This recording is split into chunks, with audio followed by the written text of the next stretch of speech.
Naga Munchetty apologised to her guest today after she was forced to interrupt him due to the incoming Sue Gray report. The civil servant's careful investigation of the partygate scandal was released today, providing findings that Naga labelled damning.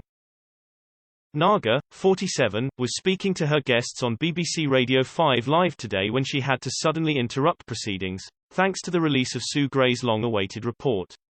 The BBC presenter was speaking to the Financial Times political editor George Park and the New Statesman's Rachel Cunliffe about the partygate scandal.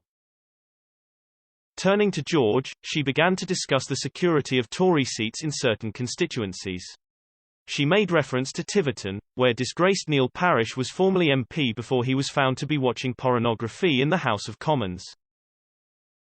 Naga asked George how crucial this was, to which he responded, "Well, I think that will be seen as a really crucial event. I mean, Tiverton is my hometown, actually, so I know it quite well.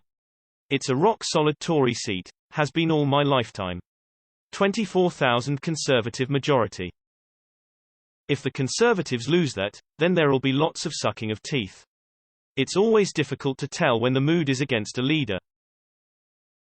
At this point, Naga began to talk over George with great urgency. "I'm going to interrupt," she exclaimed.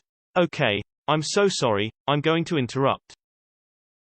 This report has now been published, she told George and Rachel, asking if either of them had access to view Sue Gray's findings on a computer.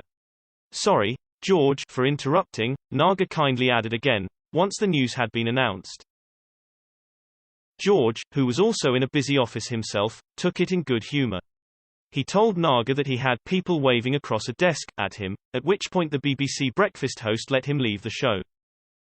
Sue Gray's long-anticipated report details parties and gatherings that took place during lockdown that do not show Boris and his colleagues in a very favourable light. At the parties mentioned, the report notes that someone was sick, 2 people were involved in a fight and that the Prime Minister's son's swing got broken.